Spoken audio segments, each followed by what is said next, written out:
Morning, नमस्कार और जोहार। आप सभी का स्वागत है द न्यूज पोस्ट में और मैं हूं आपके साथ सुहाना। खबरों में आगे बढ़ेंगे। आज के झारखंड की तमाम 24 बड़ी खबरें और महत्वपूर्ण खबरों से रूबरू कराएंगे, लेकिन इससे पहले अगर आपने नहीं किया है द न्यूज पोस्ट को सब्सक्राइब, तो सबसे पहले आप हमारे चैनल को सब्सक्राइब करें, बेल आइकन पर क्लिक करना ना भूलें, क्योंकि इससे आपको राज्य भर की तमाम अपडेट मिलती रहेगी। तो चलिए शुरू करते हैं आज की महत्वपूर्ण खबरों से।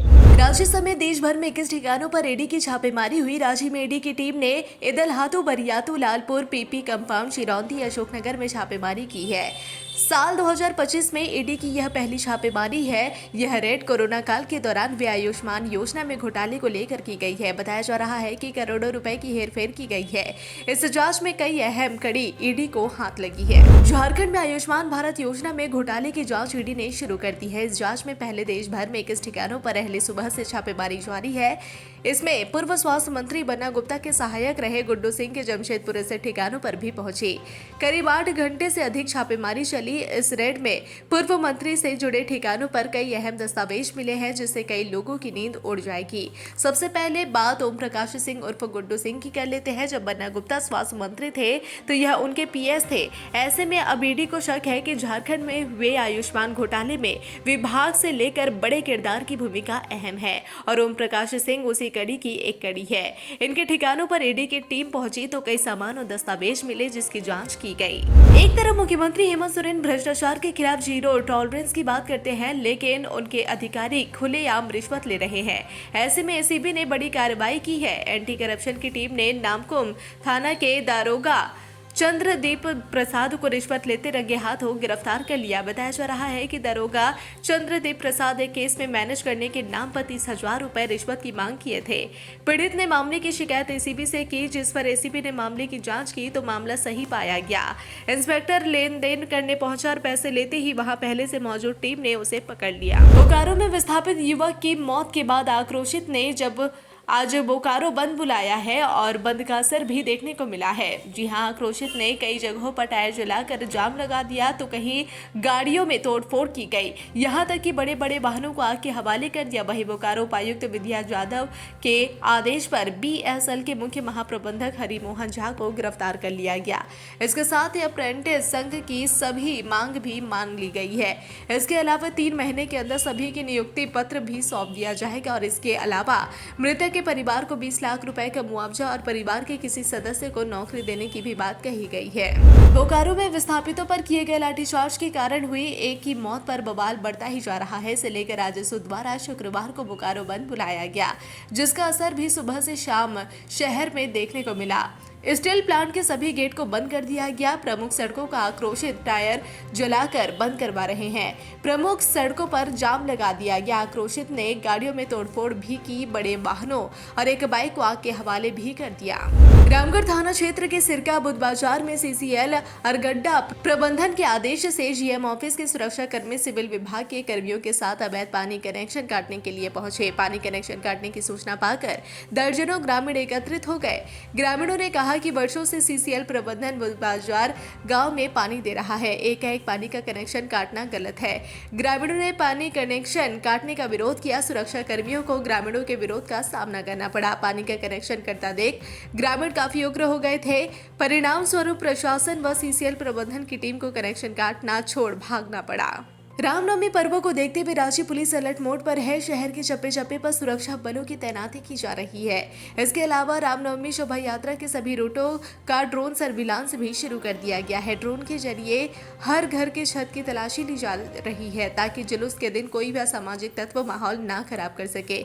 बता दें कि डीआईजी सह एसएसपी रांची चंदन कुमार सिन्हा के निर्देशानुसार जिन जिन रास्तों से रामनवमी के जुलूस निकाली जाएगी, उन रास्तों पर पड़ने वाले घरों की छत की तलाशी ड्रोन से की जा रही है। ऐसे में जिन घरों के छत पर ईंट पत्थर या फिर कोई भी आपत्तिजनक सामान पाया जाएगा तो उन्हें नोटिस भेजा जाएगा। एसएसपी चंदन कुमार सिन्हा ने बताया कि रामनवमी शोभा यात्रा को लेकर सुरक्षा के पुख्ता इंतजाम किए जा रहे हैं। ड्रोन के जरिए हर इलाके के एक एक घर के फुटेज इकट्ठे किए जा रहे हैं ताकि किसी भी तरह की साजिश को नाकाम किया जा सके और पर्व शांतिपूर्ण मनाया जा सके। धनबाद जिला और पुलिस प्रशासन अलर्ट मोड पर है। रामनवमी को देखते हुए सुरक्षा के कड़े इंतजाम किए गए हैं। जिला और पुलिस प्रशासन के अधिकारियों ने शहर के प्रमुख चौक चौराहों पर फ्लैग मार्च निकाला। यह फ्लैग मार्च मेमको मोड़, बरटांड सिटी सेंटर, बेकार बांध, बैंक मोड़ होते हुए धनसार तक गया। एसएसपी ने बताया कि रामनवमी के दौरान सोशल मीडिया पर विशेष नजर रखी जाएगी। इसके अलावा संवेदनशील जगहों को चिन्हित किया जाएगा। इन जगहों पर सादे लिबास में पुलिस की तैनाती की गई है। यह व्यवस्था धनबाद के सभी 56 थाना क्षेत्र में रहेगी। एडीएम ने कहा कि जिला प्रशासन हर तरह से चौकस है और उन्होंने लोगों से अपील की है कि अफवाह पर ध्यान न दें। झारखंड कर्मचारी चयन आयोग के अध्यक्ष पर आईएएस अधिकारी मनीष रंजन को नियुक्त किया गया है। कार्मिक प्रशासनिक सुधार और राजभाषा विभाग की ओर से अधिसूचना जारी कर दी गई है, जिसमें मनीष रंजन 2002 बैच के झारखंड कैडर आईएएस अधिकारी को झारखंड कर्मचारी चयन आयोग का अध्यक्ष का अतिरिक्त प्रभार दिया गया है। उसके पहले मनीष रंजन श्री कृष्ण लोक प्रशासन संस्थान रांची के निदेशक के पद पर पदस्थापित है। उसके साथ ही अतिरिक्त प्रभार दिया गया है। राजधानी रांची में झारखंड का पहला एयर शो आयोजित किया जाएगा। इसे लेकर रांची उपायुक्त सह जिला दंडाधिकारी मंजुनाथ भजंत्री से आज भारतीय वायुसेना के एक दल ने मुलाकात की है। इस दौरान भारतीय वायुसेना से आए दल ने उपायुक्त के साथ रांची में होने वाले सूर्य किरण एक्रोबैटिक टीम द्वारा प्रदर्शित किए जाने वाले एयर शो को लेकर विस्तृत जानकारी दी। बता दें कि झारखंड राज्य में होने वाला यह भारतीय वायुसेना का पहला एयर शो होगा। सूर्य किरण टीम द्वारा 19 और 20 अप्रैल को रांची में प्रस्तावित खोजा टोली आर्मी ग्राउंड में एयर शो का प्रदर्शन किया जाएगा। बोकारो के बेरबो में सीसीएल की कोलियरी अमलोन चेक पोस्ट के पास तेज गति से आ रहे एक ट्रक ने 2 मोटरसाइकिल सवारों को टक्कर मार दी। इस हादसे में एक मोटरसाइकिल सवार की मौके पर ही मौत हो गई, जबकि दूसरा मोटरसाइकिल सवार घायल हो गया। दोनों मोटरसाइकिल सवार झारखंड पुलिस के जवान बताए जा रहे हैं। बताया जा रहा है कि दोनों रांची से देवघर जा रहे थे। घटने के बाद स्थानीय बेरमो थाना प्रभारी रोहित कुमार, अनूप सिंह, सचिन कुमार, पंकज चौधरी समेत अन्य पुलिस जवान पहुंचे और ट्रक को अपने कब्जे में ले लिया। बेरमो प्रखंड विकास पदाधिकारी मुकेश कुमार और अंचलाधिकारी संजीत कुमार ने लोगों को समझाकर सड़क जाम हटवाया। मालूम हो कि उक्त स्थान पर हमेशा घटनाएं होती रहती है। स्थानीय ट्रक ऑनर एसोसिएशन के अध्यक्ष व हिंदू नेता रजन साहब, विनय दुबे, बैकुंठ सिंह, रूपलाल महतो ने स्थानीय प्रशासन प्रबंधन से वहां स्पीड ब्रेकर लगाने और सड़क चौड़ीकरण की मांग की, जिसे प्रबंधन ने मान लिया। भाजपा के प्रदेश अध्यक्ष और नेता प्रतिपक्ष ने राज्य में बढ़ती बेरोजगारी को लेकर राज्य सरकार पर निशाना साधा। बाबूलाल मरांडी ने कहा कि झारखंड में बेरोजगारी की स्थिति दिन प्रतिदिन बढ़ती जा रही है, गंभीर होती जा रही है। श्रम विभाग के ताजा आंकड़ों के मुताबिक राज्य में 3,44,823 लोग नौकरी की तलाश में है, जिनमें से 2,45,420 पुरुष और 99,382 महिलाएं शामिल है। ये आंकड़े राज्य में रोजगार संकट की गंभीरता को दर्शाते हैं, लेकिन सरकार की ओर से इसे दूर करने के लिए कोई ठोस और कारगर कदम नहीं उठाए जा रहे हैं। वैसे तो झारखंड की उपराजधानी दुमका अपेक्षाकृत शांत जिला माना जाता है। बावजूद इसके रामनवमी को लेकर जिला प्रशासन सतर्क है। शुक्रवार को इंडोर स्टेडियम में डीसी दौड़े का अध्यक्षता में जिला स्तरीय शांति समिति की बैठक आयोजित की गई। इस बैठक के दौरान डीसी ने कहा कि रामनवमी के दौरान निकाले जाने वाले जुलूस शांतिपूर्ण ढंग से निकाली जाए। प्रशासन के साथ साथ आम जनों का सहयोग शांतिपूर्ण आयोजन के लिए आवश्यक है। बिना अनुमति के किसी प्रकार का जुलूस नहीं निकाला जाएगा। उन्होंने कहा कि डीजे का इस्तेमाल पूर्णतः प्रतिबंधित रहेगा। निर्धारित रूट पर ही जुलूस निकाली जाए। लाइसेंसधारी एवं बिना लाइसेंसधारी समिति अनुमति प्राप्त कर ही जुलूस निकालेंगे। सभी जुलूस के साथ एक वीडियोग्राफर उपलब्ध रहेंगे जो पूरे जुलूस की वीडियोग्राफी करेंगे। पूर्व मुख्यमंत्री मधु कोड़ा की माताजी के निधन पर प्रदेश भाजपा ने गहरा शोक प्रकट किया है। प्रदेश अध्यक्ष एवं नेता प्रतिपक्ष बाबूलाल मरांडी ने कहा, मधु कोड़ा जी की पूज्य माताजी के निधन की दुखद सूचना से मन दुखित है। ईश्वर दिवंगत आत्मा को शांति प्रदान करे एवं शोक संतप्त परिवारों को यह अपार दुख सहन करने की शक्ति दे। अखिल भारतीय विद्यार्थी परिषद रांची महानगर का एक शिष्टमंडल नगर सह मंत्री रोशनी मुंडा के नेतृत्व में एसएस मेमोरियल महाविद्यालय के प्राचार्य से महाविद्यालय संबंधी विषयों पर समाधान के लिए मिला। अभाविप शिष्टमंडल ने महाविद्यालय में शौचालय, स्वच्छ पेयजल, कक्षाओं में पंखा एवं बल्बों की उपलब्धता, क्षेत्रीय भाषाओं समेत सभी विषयों में विषयवार शिक्षकों की उपलब्धता सुनिश्चित करने, राष्ट्रीय शिक्षा नीति के संबंध में कार्यशाला आयोजित कराने, महाविद्यालय में प्लेसमेंट सेल के सुचारू रूप से संचालन करने जैसे विषयों पर पहल करने की मांग की। अभाविप के महानगर मंत्री रोशनी मुंडा ने बताया कि विद्यार्थी परिषद एसएस मेमोरियल महाविद्यालय में मूलभूत सुविधा समेत विद्यार्थियों को होने वाली समस्याओं के समाधान के लिए प्रतिबद्ध है। रचनात्मक कार्यक्रमों के माध्यम से परिसर चलो अभियान के निमित्त विद्यार्थी पुनः महाविद्यालय परिसर की ओर आकर्षित हो। प्लेसमेंट सेल के माध्यम से महाविद्यालय के विद्यार्थियों को रोजगार के उचित अवसर प्रयास हो सके, इसके लिए अभावी प्रयासरत है। पलामू जिला व्यवहार न्यायालय के जिला व अतिरिक्त सत्र न्यायाधीश सप्तम प्रतीक चतुर्वेदी की अदालत ने हत्या के आरोपी हैदरनगर थाना अंतर्गत करीमंडीह निवासी शादाब हसरत को सश्रम उम्र कैद की सजा सुनाई है। वहीं 50,000 रुपए अर्थदंड लगाया है। अर्थदंड की राशि नहीं देने पर 6 माह अतिरिक्त सजा होगी। इस मामले में हैदरनगर थाना अंतर्गत करीमंडीह निवासी मोहम्मद इजरारुल हक ने हैदरनगर थाना में 4 नामजद व 2 अज्ञात लोगों के विरुद्ध प्राथमिकी दर्ज कराया है। जी हां, आपको बता दें कि अभियुक्त पर आरोप था कि 23 मई 2019 को समय सुबह लगभग 8:30 बजे अन्य अभियुक्त मित्रों के साथ मिलकर सूचक की पुत्री मृतका राबिया प्रवीण से जबरदस्ती निकाह करना चाहते थे, लेकिन राबिया प्रवीण को निकाह करने में कोई दिलचस्पी नहीं थी।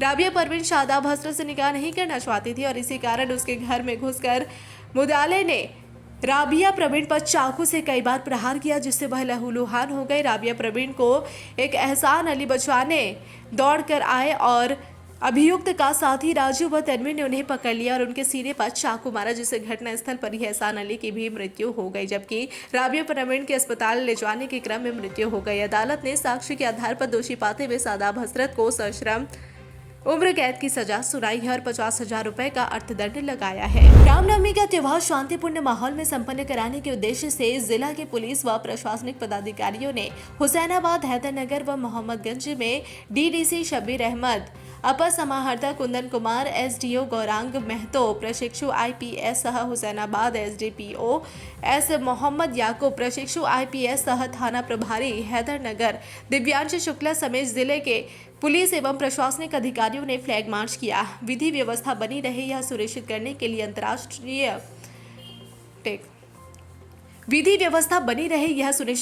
लिए अंतर्राष्ट्रीय सीमाओं पर सुरक्षा कड़ी करने का निर्देश दिया गया।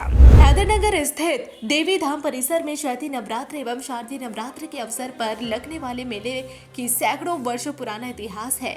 इस वर्ष भी चैती नवरात्र मेले में बड़ी संख्या में विभिन्न राज्यों से श्रद्धालु पहुंच रहे हैं। यहाँ आने वाले श्रद्धालुओं को विभिन्न बाधाओं से मुक्ति मिल जाती है। यहाँ आने वाले श्रद्धालु बताते हैं, श्रद्धालु मंदिर में आकर दर्शन व पूजा अर्चना करते हैं। अधिकतर लोग भूत प्रेत जिन बाधा से पीड़ित होने की बात कहते हैं, जबकि कुछ महिला व पुरुष बताते हैं कि देवी मां की कृपा से उन्हें संतान की प्राप्ति हुई है। हैदरनगर के देवी मंदिर परिसर में कई देवी देवताओं का स्थान होने के साथ साथ जिन बाबा का मजार भी है। आज के दौर में सांप्रदायिक सौहार्द की इससे बेहतर तस्वीर शायद ही कहीं मिल पाएगी। धनबाद का रेल ट्रैक पर रेलवे सेमी स्पीड ट्रेन चलाने की तैयारी में है। इस रूट पर अब ट्रेनें 160 किलोमीटर प्रति घंटे की रफ्तार से चलेगी। जानकारी के अनुसार काम लगभग पूरा हो गया है। शुक्रवार को महाप्रबंधक समेत रेलवे के अधिकारियों ने विशेष ट्रेन से इस रूट पर स्पीड का निरीक्षण किया। धनबाद पहुंचे महाप्रबंधक ने कहा कि अंतिम जांच के पहले आज रूट पर स्पीड की जांच की गई। हर्ष की बात है कि हम लोग अपने मकसद में सफल रहे हैं। इसके बाद और अंतिम जाँच के लिए एक और टीम आएगी। उसके बाद सेमी स्पीड ट्रेनों को इस रूट पर हरी झंडी मिल जाएगी। इस मौके पर धनबाद रेलवे स्टेशन पर अधिकारियों की भीड़ थी। सूत्रों के अनुसार दिल्ली से हावड़ा के बीच 160 किलोमीटर प्रति घंटे की गति से ट्रेन चलाने की तैयारी को लेकर कोडरमा के रास्ते धनबाद के बीच अप डाउन में विशेष ट्रेन का 160 किलोमीटर प्रति घंटे की स्पीड का परीक्षण शुक्रवार को हुआ। झारखंड सरकार को रामनवमी के दौरान बिजली की आपूर्ति में कटौती करने की अनुमति सुप्रीम कोर्ट ने दे दी है। राज्य सरकार ने कटौती की मांग जुलूस के दौरान करंट लगने की घटनाओं से बचने के लिए की थी। कोर्ट ने झारखंड हाईकोर्ट के उस आदेश को संशोधित किया जिसमें राज्य के अधिकारियों को धार्मिक जुलूसों के दौरान बिजली की आपूर्ति में कटौती करने से रोका गया था। हालांकि सुप्रीम कोर्ट ने झारखंड सरकार से बिजली कटौती को न्यूनतम स्तर पर रखने और धार्मिक जुलूसों के मार्गों तक ही सीमित रखने को कहा है। सिमडेगा जिले के सदर थाना क्षेत्र स्थित आजाद बस्ती मस्ती में रात लाठी से पीटकर एक महिला की हत्या कर दी गई है। जी हां, घटना को अंजाम देने के बाद आरोपी गुड़बहा निवासी विजय बागी ने थाने में जाकर सरेंडर कर दिया। बताया गया कि आरोपी मृतक महिला के यहाँ किराएदार के रूप में रहता था। घटना का कारण स्पष्ट नहीं हो पाया है। बताया जा रहा है कि आजाद बस्ती निवासी ननके चिकन उर्फ मारा देवी गुरुवार की रात अपने घर पर अकेली थी। उसकी बहू सीता देवी किसी काम में मेन रोड की तरफ गई हुई थी और इसी क्रम में विजय उसके घर पहुंचकर किसी बात से आक्रोशित होकर ननकी को लाठी से पीटने लगा, जिससे उसकी मौके पर ही मौत हो गई है। घटना के कारणों का पता अभी तक नहीं चल सका है। आरोपी से पूछताछ के बाद ही घटना के कारण स्पष्ट हो पाएगा।